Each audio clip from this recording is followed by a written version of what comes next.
ఇప్పుడు నా చేతిలో ఏంటుంది? ఈ చేతిలో పెన్సిల్ ఉంది. చూడండి ఎన్ని పెన్సిల్ ఉన్నాయి? 1. అంటే ఒక వస్తువు ఉంది కాబట్టి 1 అని రాదు. 1 ఐటమ్ ఉంది నా చేతిలో, 1 పెన్సిల్ ఉంది కాబట్టి 1 అని రాసుకుంటాం.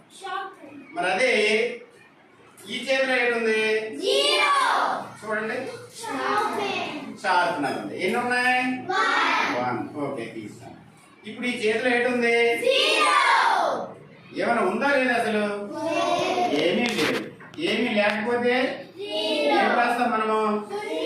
0. 0 రాస్తాం. ఏమీ లేదంటే 0 రాస్తాం. ఏమీ లేకపోతే 0 రాస్తాం కదా. అయితే ఇప్పుడు అలాగా ఇక్కడ బాక్స్ ఉంది కదా, ఈ బాక్స్ లో ఏం పెట్టాము మనము? ఎన్ని పెన్నులు పెట్టాము? 2 పెన్స్ పెట్టాం కదా. 2 పెన్స్ బయట తీసాం. ఇప్పుడు ఇందులో ఎన్ని పెన్నులు ఉన్నాయి? 0. అంటే ఏమీ లేదు, నథింగ్, ఏమీ లేదు కాబట్టి 0 అంటే 0 అని రాస్తాం. ఇప్పుడు అలాగే చిన్న లెక్క చేద్దాము. ఏమమ్మా రాళ్ళు లేవు తల్లి, అక్కడ పెట్టు. ఇవి ఎన్ని రాళ్ళు ఉన్నాయి లెక్క పెట్టమ్మా. 8 ఉన్నాయా? తనకు కొన్ని ఇచ్చి ఎన్ని ఇచ్చావు? 4 ఇచ్చావా? ఇవి తనకి ఇచ్చి తనకి ఎన్ని ఇచ్చావు? 4. ఇంకెన్ని ఉండేవి ఇక్కడ?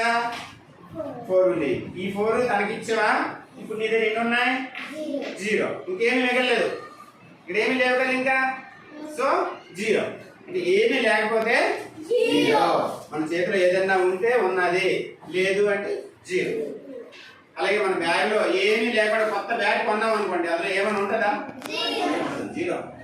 దాన్ని మనం తెచ్చుకొని దాంట్లో బుక్స్, తర్వాత పౌచ్ లేకపోతే బాక్స్ ఏదైనా పెడితే అందులో ఉంటాయి. ఏమి కట్టకపోతే అందులో ఏమి ఉంటుంది? 0. ఓకే, వెరీ గుడ్, బాగా చెప్పారు.